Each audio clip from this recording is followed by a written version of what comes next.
Sir, what is 30A? 30A Bharat के संविधान में एक ऐसी धारा है,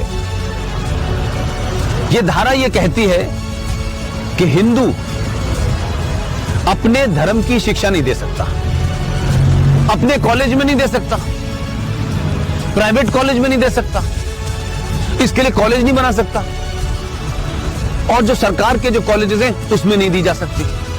लेकिन एक धारा है 30, वो 30 धारा मुसलमानों को इस बात की इजाजत देती है कि वो अपनी मजहब की शिक्षा के लिए कॉलेज खोल सकते हैं, वो मदरसे चला सकते हैं, क्रिश्चियन अपने मदरसे चला सकते हैं, स्कूल इंस्टीट्यूशन चला सकते हैं, जहां वो अपने मजहब की शिक्षा दे सकते हैं। मेरा सवाल यह है, क्या संविधान के निर्माताओं को इस बात का बोध नहीं था कि सिम्मी जी, अगर आप अपने धर्म की शिक्षा आपको नहीं मिलेगी तो आप में संस्कार कहां से आएंगे, आप में फेथ कहां से आएगा, आप वेद क्या हैं, पुराण क्या है, कैसे जानेंगे अगर आपसे कहा जाए आपको यह नहीं पढ़ना है। और भारत में एक ऐसी सिविलाइजेशन जिसके 5000 साल का जो रिटन डॉक्यूमेंटेशन है, उसमें भारत का कोई भी आप दौर देख लें, कभी भारत की सनातन संस्कृति के मानने वालों ने दुनिया के किसी देश पे हमला नहीं किया। यह शब्द बलात्कार हमारी संस्कृति का हिस्सा नहीं था। ये घूंघट इसलिए नहीं था कि हमारे यहां था, हमको गलत नैरेटिव दिया क्या। ये भारत के अंदर जब मुगल शासक आए, उनका एक ही एजेंडा था कि जितने गैर मुस्लिम औरतें हैं उनका रेप करके उनकी नस्लों को सुधारना है। ये बलात्कार शब्द हमारे साहित्य का हिस्सा नहीं था, ये तलाक शब्द हमारे साहित्य का हिस्सा नहीं था। हमारी परंपरा और संस्कृति में 7 फेरे जीवन भर के लिए जाते हैं।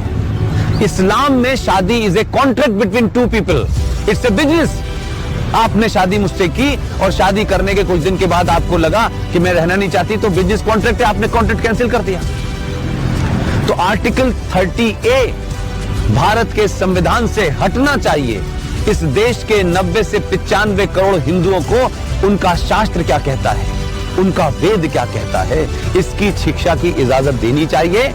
और मंदिरों के ऊपर जो हिंदू पैसा चढ़ाते हैं, यह भी एक लॉ है जो नहीं पता देश को। भारत के जितने भी मंदिर हैं उस पे जो पैसा चढ़ता है वो सरकार के खजाने में चला जाता है। और भारत के मजारों के ऊपर जो पैसा चढ़ता है, जो गुरुद्वारों में पैसा चढ़ता है, वो सारा का सारा पैसा उस धर्म के मानने वालों के पास चला जाता है।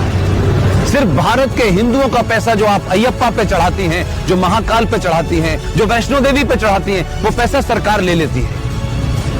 तो अगर भारत के मंदिरों पे चढ़ने वाले पैसे से भारत के लोग, हिंदू लोग, सनातनी लोग अपने विश्वविद्यालय खोलना चाहें कि हम सनातन की संस्कृति के बारे में बताएंगे, पुराणों को पढ़ाएंगे, तो उसकी भी छूट नहीं है। ये संविधान में 2 धाराएं एंटी हिंदू हैं, इनको समाप्त होना चाहिए। और मैंने कल भी घोषणा की है कि अगले 2 साल में इसके खिलाफ भी मैं